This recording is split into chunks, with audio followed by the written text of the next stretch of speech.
રાષ્ટ્રપતિ દ્રૌપદી મુર્મુના હસ્તે નવી દિલ્હીના વિજ્ઞાન ભવનમાં સ્વચ્છ સર્વેક્ષણ 2024-25 પુરસ્કાર પ્રદાન કરાયા છે, જેમાં ગુજરાતના સુરતને સુપર ક્લીન લીગમાં બીજા ક્રમે સન્માનિત કરાયું છે, તો અમદાવાદ ક્લીનેસ્ટ બિગ સિટી બન્યું છે।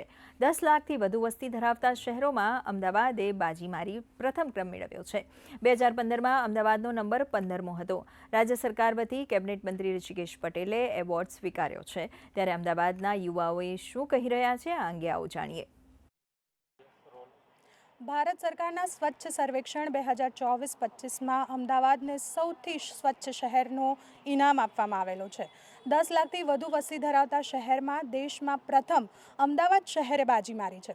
અહીંયા મારી સાથે ગુજરાત વિદ્યાપીઠના કેમ્પસમાં કેટલાક વિદ્યાર્થીઓ હાજર છે, જેમની પાસેથી આપણે મંતવ્ય લઈશું કે તેમને અમદાવાદને સ્વચ્છ રાખવામાં શું ફાળો આપ્યો છે। અગર હું કહું તો સ્વચ્છતા તો આપણે ગાંધીજીના ટાઈમથી જ આ વસ્તુ આપણે આવી રહી છે અને એમના જ લક્ષ્ય કદમો આપણે ચાલી રહ્યા છે।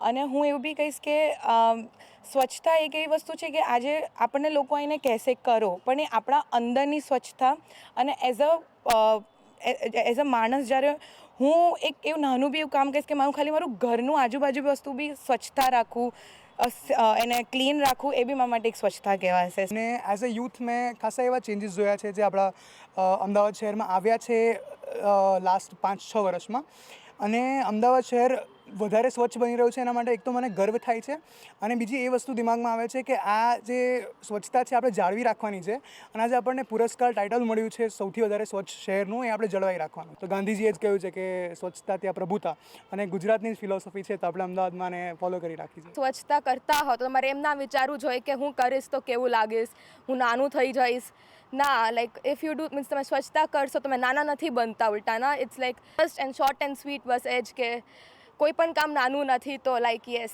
તો યુ શુડ ડુ। તો અત્યારે આપણી સાથે ગુજરાત વિદ્યાપીઠના કેમ્પસમાં કેટલાક વિદ્યાર્થીઓ હતા, જેમણે જણાવ્યું, અને એમને ખૂબ જ આનંદ છે કે તેઓ જે અમદાવાદમાં ઉછર્યા છે તે અમદાવાદને આજે પ્રથમ સ્થાન પ્રાપ્ત થયું છે। અને તેઓ કહે છે કે ન માત્ર આ સરકારની જવાબદારી છે, પરંતુ એક આપણા દેશવાસી તરીકે પણ આપણે આ શહેરને સ્વચ્છ બનાવવા માટે સંપૂર્ણપણે જે પણ ફાળો અપાતો હોય તે આપવો જ જોઈએ। કેમેરા પર્સન કુનાલ ચૌહાણ સાથે હું માનુશ્રી પટેલ, દૂરદર્શન સમાચાર, અમદાવાદ।